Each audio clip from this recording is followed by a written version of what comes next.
Assalamualaikum warahmatullahi wabarakatuh.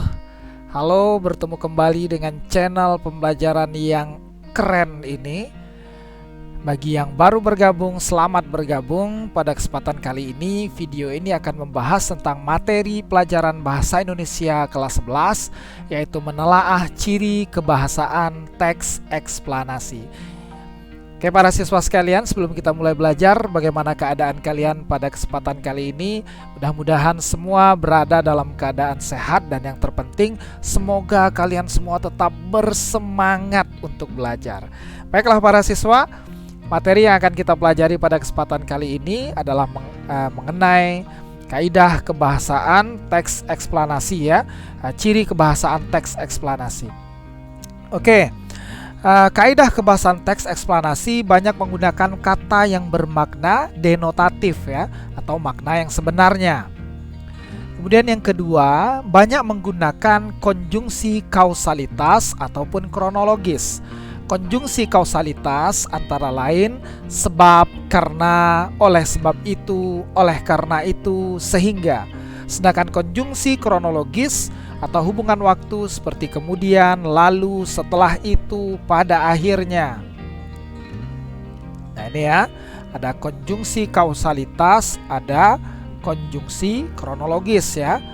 Kausalitas seperti sebab, karena itu, oleh sebab itu, ya, oleh karena itu, sehingga. Sedangkan kronologis seperti kemudian, lalu, setelah itu, pada akhirnya.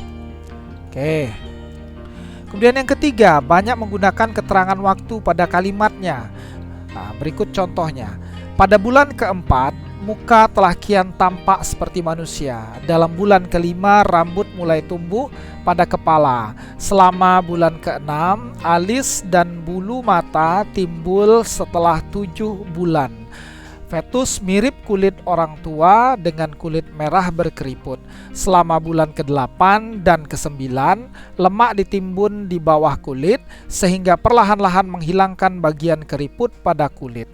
Kaki membulat, kuku keluar pada ujung-ujung jari, rambut asli rontok dan terus menjadi sempurna dan siap dilahirkan. Nah ini kaidah yang ketiga, yaitu banyak menggunakan keterangan waktu.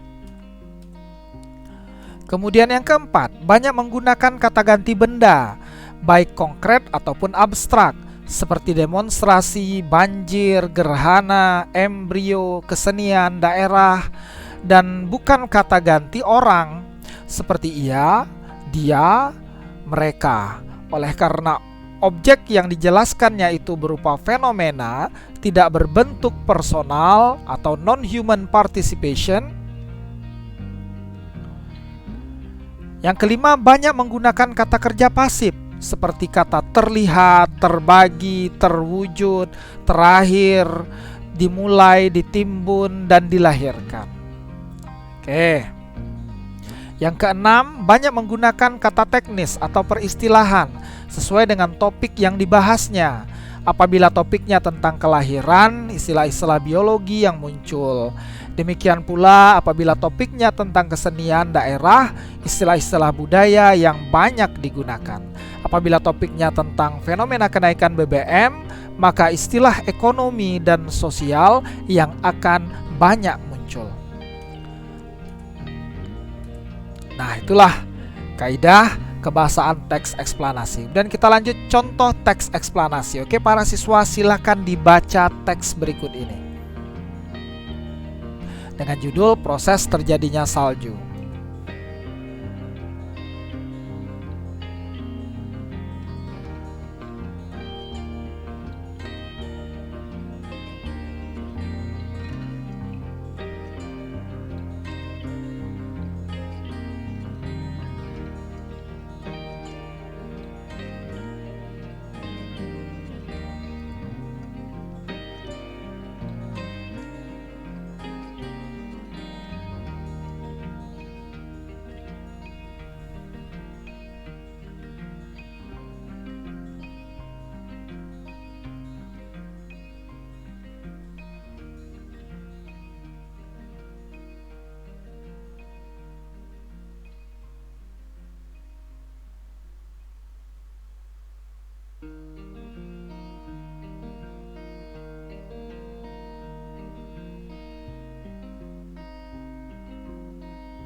Nah, berikut ini contoh hasil menelaah kebahasaan teks eksplanasi.